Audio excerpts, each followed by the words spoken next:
Bienvenidos una vez más a su programa Perspectivas. Les saluda Gaby Peroso. En esta ocasión vamos a conversar con el abogado constitucionalista y magíster en ciencias políticas, además ex magistrado del Tribunal Supremo de Justicia, Gonzalo Oliveros. Muchísimas gracias por estar aquí. Hola Gaby, muchas gracias por la invitación, siempre a la orden. Hemos estado siguiendo los artículos que ha venido desarrollando durante la última semana y usted plantea tres escenarios específicos para este 10 de enero. Quería que por favor nos explicara cada uno de ellos y a partir de allí ir analizando la realidad política y sobre todo jurídica de Venezuela en este instante. Sí, como no, a mi juicio hay para el próximo 10 de enero se plantean tres escenarios. El 10 de enero el presidente de Venezuela, el elegido, debe tomar posesión por un nuevo sexenio. Conforme para el CNE y el Tribunal Supremo, el presidente electo es Nicolás Maduro, pero tiene una falencia muy importante. Nicolás Maduro fue proclamado, pero nunca presentó un voto que lo legitimara como tal. ¿De acuerdo? Su adversario, Edmundo González Urrutia, presenta actas y para buena parte o para una parte de la comunidad internacional y buena parte de los venezolanos, él es el presidente electo. El primer escenario sería el día 10 de enero que se juramente el señor Maduro, pues tiene la institucionalidad a su servicio y hasta este momento el poder militar le está respaldando. Pero el 10 de enero pudieran cambiar las cosas. ¿Por qué lo digo? Porque conforme al 328 de la Constitución venezolana, le corresponde a la Fuerza Armada, como decía el doctor Tejera, ser el policía de la Constitución. Pudiera ocurrir que la Fuerza Armada concluyese que la proclamación del señor Maduro no se ajusta a derecho porque no presentó los votos que lo validan como tal ni las actas, teniendo además la posibilidad de contar los votos, porque esa posibilidad todavía existía o existe. Ante esa situación, pudiese ocurrir que la Fuerza Armada concluyese, debemos apoyar a la persona que ha presentado actas, ¿de acuerdo? El caso de Edmundo González Urrutia y nosotros imponemos a Edmundo González y le reconocemos como presidente electo. Esa es la segunda alternativa, pero hay una tercera que deriva de la interpretación que la Corte Suprema venezolana dio con ocasión de los sucesos de abril del 2002, que fue el vacío de poder. La Fuerza Armada analiza y concluye, el señor Maduro no tiene votos, el señor González Urrutia no tiene proclamación, por consecuencia hay un vacío de poder que debe ser cubierto y que la Constitución venezolana no lo prevé, por cierto. En esa situación pudieran ellos designar e imponer a un tercero, como ocurrió con el doctor Carmona el 11 de abril del 2002. Esas son las tres posibilidades que se barajan el 10 de enero sin ninguna duda. Es decir, de alguna manera se está batallando a nivel político entre Nicolás Maduro, Edmundo González y María Corina Machado, pero realmente el poder en este instante reside en los militares. Sí, señora, sin ninguna duda. Ya los civiles, los ciudadanos eligieron a cualquiera, no voy a poner nombre, a cualquiera eligieron. Uno no está bien certificado como ganador porque no presentó votos y otro que dice tener votos no ha sido certificado. En esa coyuntura corresponde a alguien resolver y no lo puede resolver jurídicamente porque ya las instituciones venezolanas dieron como ganador a quien no presentó los votos. Ahora, Entonces, le corresponde a la policía de la Constitución, que es la Fuerza Armada, definir quién va a hacer. Es tristísimo lo que estoy diciendo, pero esa es la realidad jurídica y política del 10 de enero. pero esto abre una caja de Pandoras, algo muy incierto para Venezuela. Esos militares, dependiendo de con quién estén, podrían también hacer algún tipo de jugarreta, por ejemplo, tratar entonces de quitar a Nicolás Maduro, pero poner a alguien de su entorno para limpiar esa legitimidad. Ellos podrían convocar elecciones, o sea, hay miles de escenarios que se plantean a partir de esa posibilidad. El 23 de enero de 1958, el presidente de la Junta de Gobierno era el presidente del Círculo Militar de Marcos Pérez Jiménez. Y dos de los miembros de esa Junta militar inicial fueron rechazados por la comunidad venezolana y obligó a que entrasen dos civiles. Todo eso está abierto este 10 de enero. Todo eso está abierto. Son los Incluso, militares los que van a definir el 10 de enero quién apaga la luz en el Palacio de Miraflores a las 11 de la noche de ese 10 de enero, como presidente de la incluso una República. junta militar podría asumir el poder, que Todo es posible porque si la interpretación de ellos es que hay un vacío de poder, ¿de acuerdo? Allí se va a producir una declinación absoluta de los poderes. ¿Por qué motivo? Los tres escenarios. El primer escenario, la Fuerza Armada determina el presidente, respaldamos a Nicolás Maduro como presidente. Bueno, ellos complementan el respaldo que hizo el CNE, el Tribunal Supremo y la Asamblea Nacional cuando lo reconoció como presidente electo. Pero en los otros dos escenarios, la consecuencia lógica en derecho y en política de que se juramente una persona distinta a Nicolás Maduro como presidente es que de hecho esos poderes públicos cesaron, porque ellos no reconocen como presidente a esa nueva persona que no es Nicolás Maduro. Entonces, allá hay una reconfiguración institucional venezolana si el presidente no es Nicolás Maduro. Ojo, hay una desconfiguración total de los poderes si se juramenta Nicolás Maduro. Desconfiguración total. ahora usted hablaba de una institucionalidad del lado de Nicolás Maduro, pero esas instituciones están violando su misma naturaleza al Estamos, tomar en cuenta los resultados. estamos totalmente de acuerdo, pero esa es la que en este momento controla los destinos de los venezolanos internamente y en el exterior inclusive. Esa es la realidad. Ahora, también podría abrirse la posibilidad de una convocatoria a nuevas elecciones y si son nuevas elecciones, ¿quiénes serían los garantes de esa elección? Porque no habría imparcialidad con las Y instituciones actuales. una nueva elección implicaría obviamente un nuevo CNE, porque a ese no le cree nadie. Ujú. El problema, Gaby, es que Venezuela tiene años desconfigurado institucionalmente y utilicemos este término, la guinda de esa torta será el 10 de enero.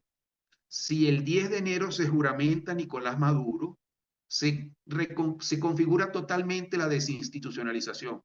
Tú tienes un presidente que fue elegido sin presentar, fue designado y juramentado sin presentar los votos. ¿De acuerdo? Lo reconoció un CNE sin contar los votos. Lo ratificó una Tribunal Supremo sin presentar los votos y lo ratificó como presidente electo una Asamblea Nacional indebidamente constituida desde su inicio, que lo reconoció.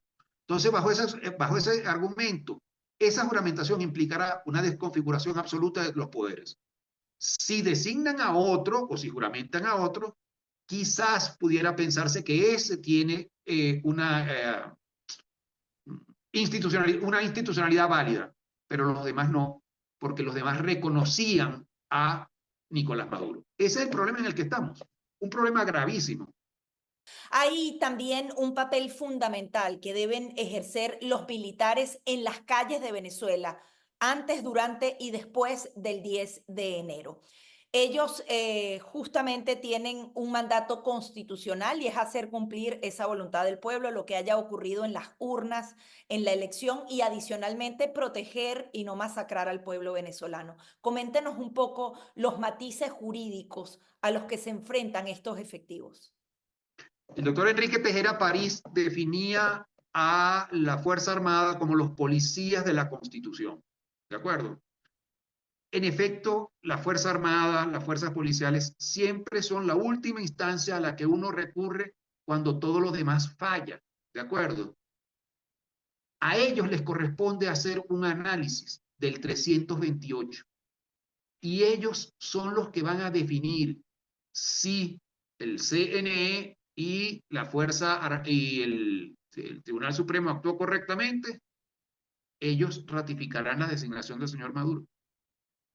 Si ellos concluyen que no, pues tomarán una decisión distinta, bien en beneficio del doctor Edmundo González, bien en beneficio de un tercero. ¿De acuerdo? Es tristísimo que nosotros tengamos una Venezuela que vivió 40 años de esplendor democrático, donde no importaba quién ganaba y quién perdía, se entregaba el poder sin ningún problema. Nosotros tengamos que estar observando en este momento cómo a los ciudadanos se les intimida con las armas o con detenciones. Nunca había existido en Venezuela tal número de presos políticos como ahora. Creo que ni en la dictadura de Pérez Jiménez ocurrió una cosa similar como la que estamos viendo, ¿de acuerdo? Y es terrible que alguien que afirme que tiene el fervor popular y que ganó con votos tenga que apuntalar con fusiles su victoria. Eso es una cosa impensada y Ahora bien, lamentable. una cosa es la interpretación como tal de quién tiene el poder en Venezuela y otra el hecho simple de que cualquier ciudadano tiene el derecho a manifestarse. Si los venezolanos salen desde los niños hasta los adultos mayores simplemente a la calle de manera completamente pacífica, esos efectivos militares tienen el derecho a reprimirlos, aun y cuando no haya ningún viso de violencia. ¿En qué enmarcamos eso cuando hablamos de derechos humanos? Tenemos un gran problema, Gaby. En Venezuela hace años no funciona la Constitución. La Constitución es un instrumento que quedó eh, derogada tácitamente por la actuación de los poderes públicos venezolanos. ¿De acuerdo? Se aplica a conveniencia.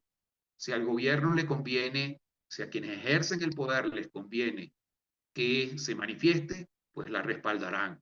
Si no les conviene, muy probablemente la reprimirán.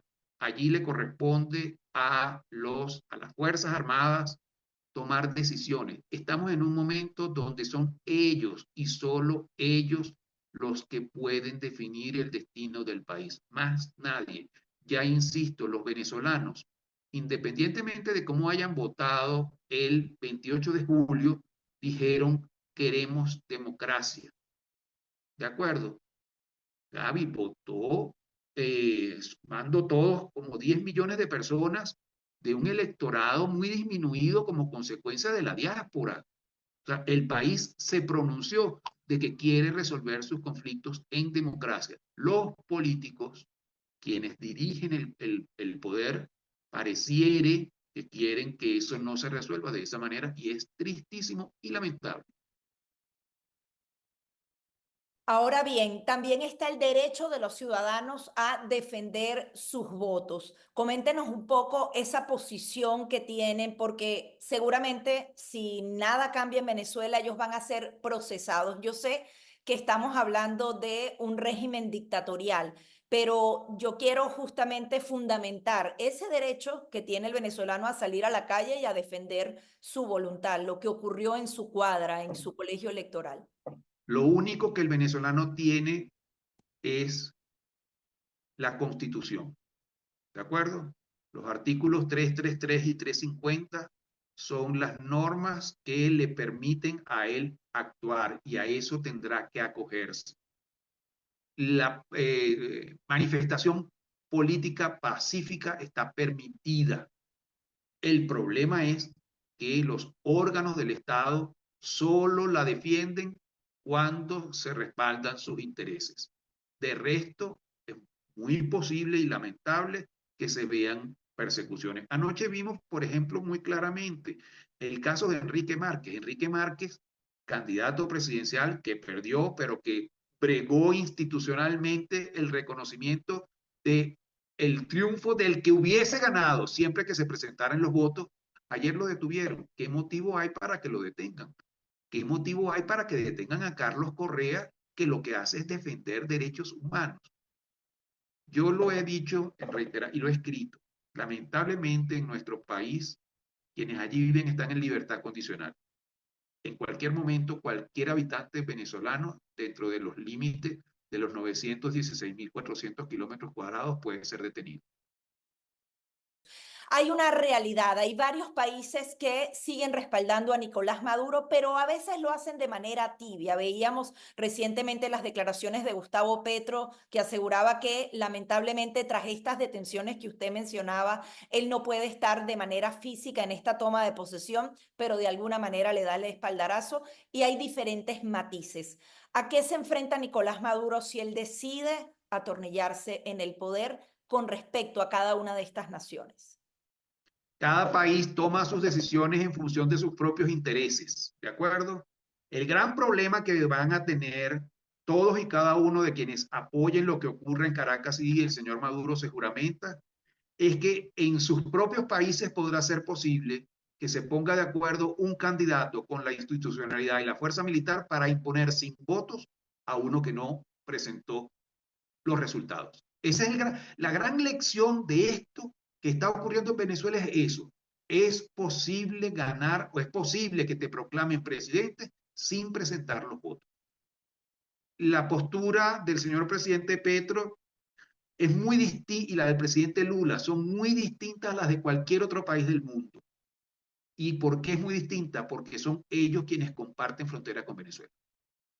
No es lo mismo Dinamarca o Suecia o Noruega o España que lo que ocurra con los venezolanos saliendo de nuestro país hacia Brasil y hacia Colombia. Y yo creo que eso es lo que lleva a esos dos presidentes a tomar esa posición que no nos gusta, podemos afirmarlo, pero que no deja de ser una postura racional. Quizás la mejor postura, quizás la mejor, es la del presidente Boric.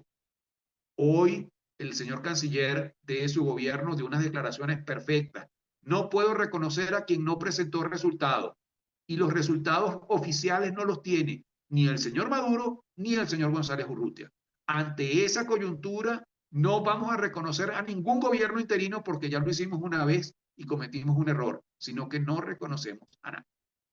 Quería que le explicara a los venezolanos esas justamente líneas finas que con estos gobiernos utilizan en que reconocemos estados y no gobiernos. ¿Cuál es la diferencia fundamental en qué ámbitos se están manejando estos gobiernos para no reconocer o reconocer a la figura del Mono No. González? Ellos técnicamente dicen que no reconocen, ¿de acuerdo? Y que no reconocen la elección y que no tienen relación con los gobiernos pasan cada 4, 5, 6 años, sino con los estados. Esa es la justificación para no decir, esa es la realidad, te desconozco.